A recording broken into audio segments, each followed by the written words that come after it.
Bem-vindos a mais um programa Gestão de Negócio. Estamos recebendo hoje em nosso estúdio o professor, pesquisador, grande advogado, Márcio de Góes. E o objeto da sua pesquisa é justamente a escravidão no Brasil e no mundo. Só que quando a gente fala de escravidão, é um termo, parece que histórico, porque há 130 anos a Lei Áurea aboliu a escravidão no Brasil. Mas tem uma dúvida que me vem à cabeça. Após todos esses anos, é possível ainda falar de escravidão no Brasil? Para isso, trouxemos o professor Márcio para a gente entender um pouco melhor essa questão de escravidão no Brasil e no mundo. Seja realmente bem-vindo, professor. Vamos entender um pouquinho, uma vez que você é mestre na área de Direito, especialista na área de Direito Empresarial e tem estudado muito a questão da escravidão. Às vezes a gente escuta notícias reportagens falando de escravidão no Brasil. E é um termo que realmente chama atenção, impacta. É realmente isso? Há escravidão no Brasil nos dias de hoje? Obrigado, professor. Hoje nós temos um grande debate que trabalha a questão da escravidão no Brasil. O primeiro desafio que é feito é quando o pesquisador vai descobrir o que é escravidão. Ele vai a algum site de busca, digita o termo escravidão e vai nas imagens que é encontrada. E a maioria das imagens ele encontra sempre expressões clássicas de fazendas coloniais, traços antigos, pessoas sendo comercializadas em praças públicas e visualiza dessa forma um cenário antigo, um cenário da época do Brasil colônia. Contudo, a escravidão não é um elemento do passado, é uma fase triste da nossa história, mas também é um marco da nossa vida contemporânea. Segundo a OIT, hoje existem no mundo cerca de 12,3 milhões de escravos contemporâneos. Nos últimos 20 anos, o Brasil resgatou do trabalho escravo mais de 50 mil trabalhadores. Essa é uma perspectiva otimista, utilizando como os dados utilizados pela própria Organização Internacional do Trabalho. Contudo, alguns doutrinadores que ampliam esse termo do que vem a ser a escravidão contemporânea acabam aumentando ainda mais o número de escravos no Brasil ou escravos no mundo. Dentro dessa perspectiva e trabalhando, por exemplo, com alguns dados, conforme já falava Vitor Paulo Neto, existem hoje no mundo 200 milhões de escravos, ou seja, praticamente toda a população brasileira, dentro dessa perspectiva, poderia ser visualizada como escrava no mundo contemporâneo. Se nós utilizarmos também a informação trazida pela ONU, de que mais de 700 milhões de pessoas passam por alimentação adequada, ou seja, não possuem uma alimentação adequada, ou seja, não possuem uma remuneração sequer para produzir ou para se alimentar, esse número pode ser ainda maior, porque como eu posso falar em trabalho livre com a barriga vazia? Então, o nosso cenário, o primeiro objeto da pesquisa é mostrar realmente que não é algo que já se encerrou em nossa história triste, mas principalmente que a escravidão, na contemporaneidade, ela existe e está presente. E qual seria o motivo para existir esse número tão expressivo de escravos no Brasil e no mundo? Porque são números que realmente chamam a atenção. 200 milhões de trabalhadores, de pessoas vivendo algum tipo, podemos falar isso, algum tipo de escravidão? Porque 50 mil libertados, como que é essa escravidão moderna? Então, professor, a grande dificuldade que nós temos hoje o grande desafio é realmente encontrar onde que vem sendo o cerne desse problema. E não é apenas um problema, mas sim vários são os problemas. Então, delimitar um conceito, uma definição, ela não consegue ser cerrada e fechada para realmente resolver o problema da escravidão contemporânea, se é que é possível a sua solução. Alguns até mesmo entendem como ela uma própria característica do nosso próprio sistema de trabalho, baseado das grandes expectativas que temos no desenvolvimento econômico, principalmente das grandes desigualdades sociais presenciadas. Mas dentro da nossa perspectiva, nós trabalhamos com a hipótese de que existem diversas definições do que seria a escravidão hoje no Brasil e no mundo. Ou seja, ao contrário daquela imagem própria que o sujeito verifica apenas a escravidão como um sujeito amarrado numa praça pública e comercializado como um semovente, como era feito no Brasil colonial, hoje nós temos diversas espécies de escravidão. Ou seja, de certa forma, algumas espécies que há algum tempo foram caracterizados como homens livres, hoje são visualizadas como homens materialmente escravizados. Partindo dessa definição, nós podemos listar algumas espécies de escravidão que existem hoje no mundo. Então, por exemplo, nós não temos mais a escravidão como um gênero único, mas sim como algo que lhe demanda diversas espécies que vão se manifestar sob concepções diferentes. Então, por exemplo, nós temos a escravidão hoje decorrente do tráfico de pessoas, a escravidão sexual, que são crimes transnacionais que ocupam uma grande representatividade na ordem mundial. Mas ainda, o objeto da nossa pesquisa é analisar a questão do trabalhador sobre a liberdade laboral. Então, o que vai ser objeto da estudo hoje? Nós utilizamos as convenções trazidas pela Organização Internacional do Trabalho e trazemos também a própria definição do que vem a ser o crime do trabalho escravo, previsto no artigo 149 do Código Penal. Trazendo esses elementos, nós podemos configurar pelo menos 5 categorias do que definiria hoje algumas espécies de escravidão no país. Então, dentre elas, nós podemos citar salários baixos, o aprisionamento do trabalhador à terra por dívidas, o aprisionamento, por exemplo, do trabalhador quando ele não consegue suprir a sua sobrevivência e o salário resta negativo, a falta de condições mínimas de trabalho, a jornada exaustiva de trabalho, as péssimas condições de saúde, meio ambiente, alimentação para o trabalhador. E dentro dessas espécies de trabalho escravo, que inclusive é comum assistirmos reportagens, por exemplo, recentemente em São Paulo, foram resgatados trabalhadores bolivianos que encontravam-se, como se diz, cerceados de poder sair daquele local, de buscar melhorias, trabalhando em facções. Então, o que você caracterizaria como motivo principal das pessoas se sujeitarem a um trabalho desse tipo? Nós temos essa característica muito importante. A primeira é a própria pessoa, o escravizado, né? O próprio escravizado, basicamente, possui uma característica de não possuir capacidades, ou seja, não possui oportunidades reais no mercado. O grande número de desemprego, o número de pessoas que passam fome no mundo e no Brasil, a ausência de oportunidades faz com que alimente cada vez mais a escravidão contemporânea e, de certa forma, esses empregadores que utilizam desta mão de obra barata, carente por alimentação e sobrevivência, e aí se submete numa espécie de escravidão voluntária, por ausência de oportunidades, a ser explorado cada vez mais por esse empregador. E, como se diz, caracterizando esses ambientes citados por você, quer dizer, o aprisionamento, a pessoa ganhar menos do que o necessário para se manter, muitas vezes ficando refém, trabalhando numa empresa ou numa propriedade agrícola, onde ele fecha o mês e fica devendo os mantimentos, roupas, mantimentos que ele pegou ao longo do mês. Mas o que falta? Mais fiscalização?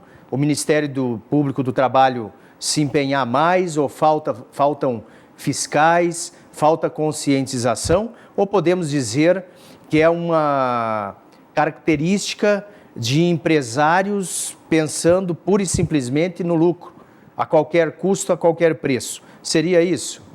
Nós temos vários setores que contribuem dentro desse cenário.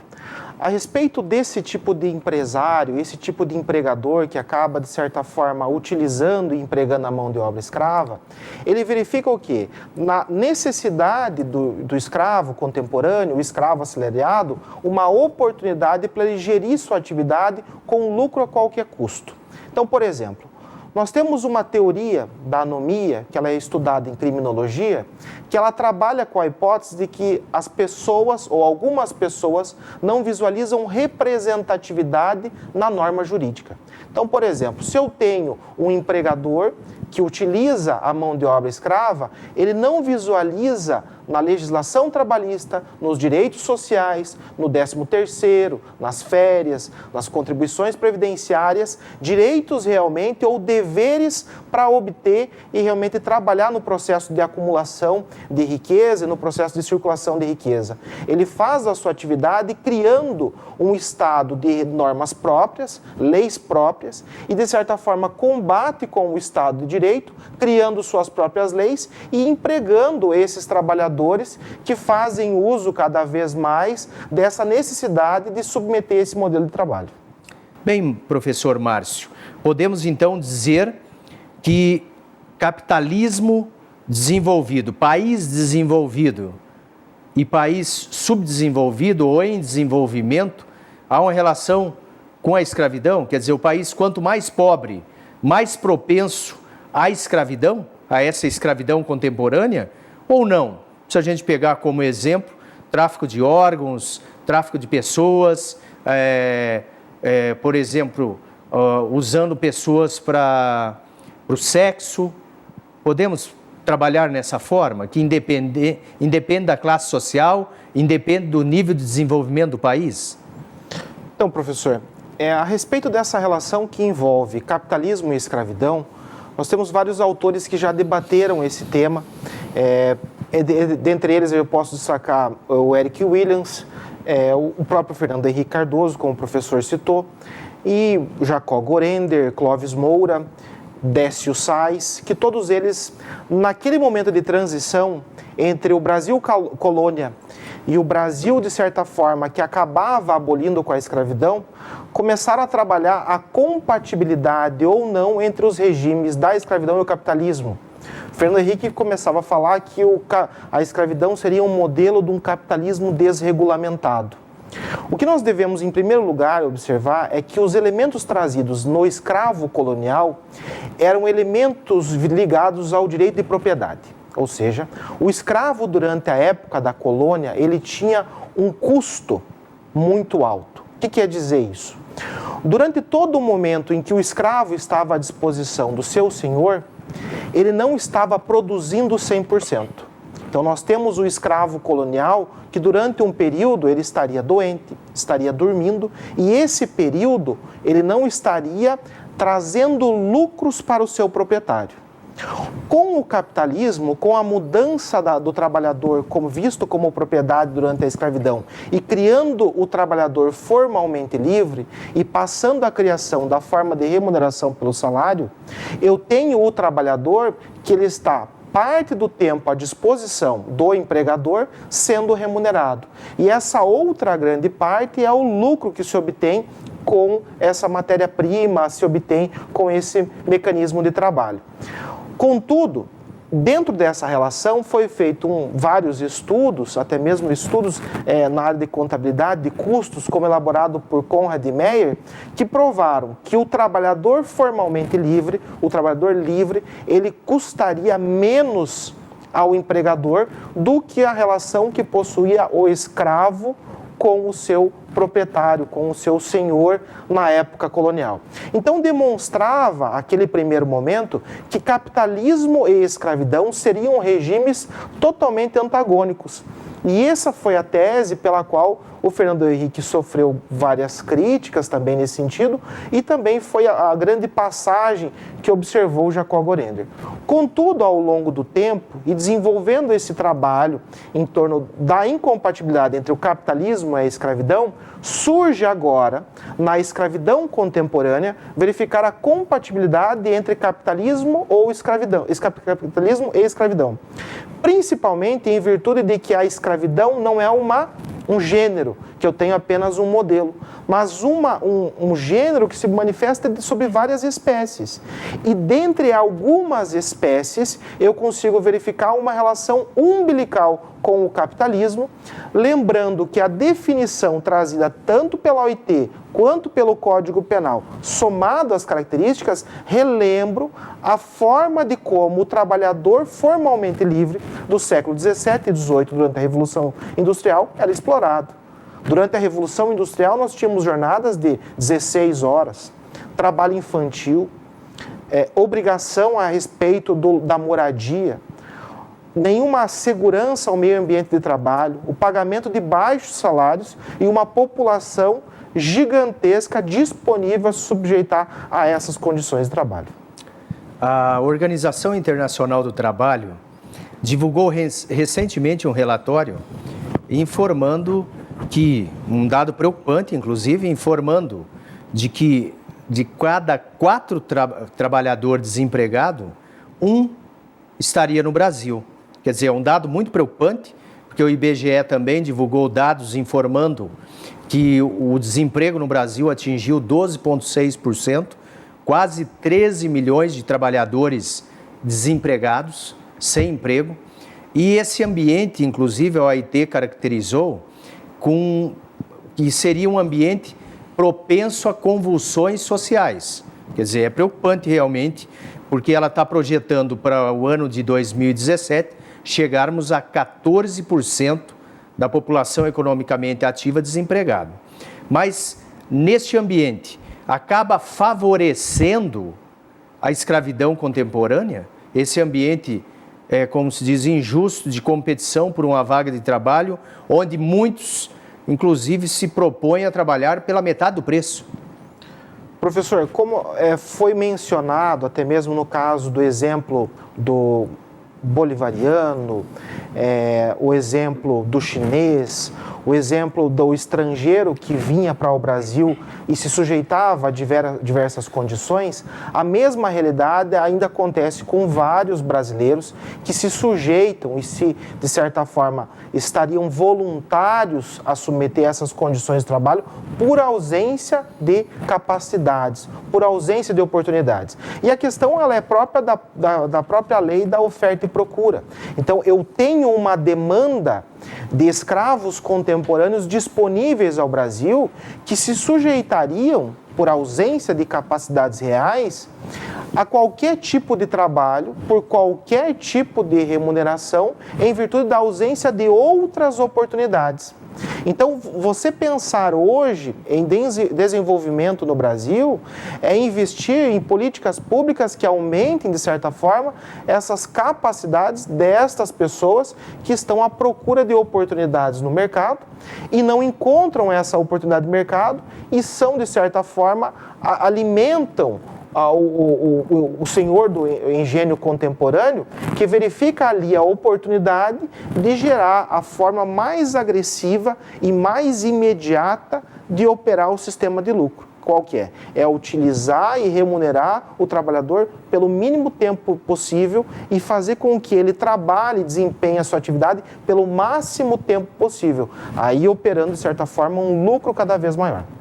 E no Brasil, com essa mudança na legislação da empregada doméstica, do trabalhador doméstico, você vê com bons olhos, houve uma melhora nesse sentido, porque a escravidão contemporânea também está no dia a dia, na casa, infelizmente, de muitas famílias, que, como se diz, pregam uma coisa fora da casa e praticam a escravidão dentro da própria casa. Podemos dizer que houve melhoras com essa nova legislação que, como se diz, está atendendo esse trabalhador doméstico? A legislação da trabalhadora doméstica ela só foi trazer a isonomia para os mesmos empregados. A Constituição Federal ela veda qualquer tipo de discriminação entre trabalhadores urbanos, rurais, e nesse ponto, de certa forma, ela veio a preencher e ocupar esse espaço do trabalhador doméstico. Vale a gente lembrar que qualquer conquista trazida ao trabalhador doméstico tem essa finalidade, promover a sua isonomia, trazer as suas mesmas condições de trabalho para que ele possa, de certa maneira, também desenvolver em paridade com os demais. Você diferenciar um trabalhador doméstico de um trabalhador industrial, de um trabalhador rural, de certa forma é escalar níveis. E dentro desses níveis você acaba, de certa forma, rebaixando não só a atividade que o mesmo desempenha, mas rebaixando a sua qualidade de vida e direitos que foram consagrados por nossa Constituição, como direitos também de gerir a sua vida com certa isonomia dentro do livre emprego. Mas ainda retornando ao tema que deu abertura a esse bloco, há uma característica diferenciada entre o trabalhador escravo em países em desenvolvimento, como o Brasil, como os países aqui da América do Sul, em relação aos países desenvolvidos? Tem uma diferença no trabalhador escravo ou o trabalhador escravo está relacionado ao país, como se diz, em desenvolvimento, países mais pobres? Professor, o trabalho escravo, como ele atinge, dependendo da perspectiva e utilizando principalmente o fato de que hoje nós poderíamos falar em 13 milhões, pelo menos, de trabalhadores, segundo a OIT, que estariam submetidos ao trabalho escravo, é fácil a gente afirmar que existe trabalho escravo em todo o mundo, seja no país desenvolvido quanto no subdesenvolvido.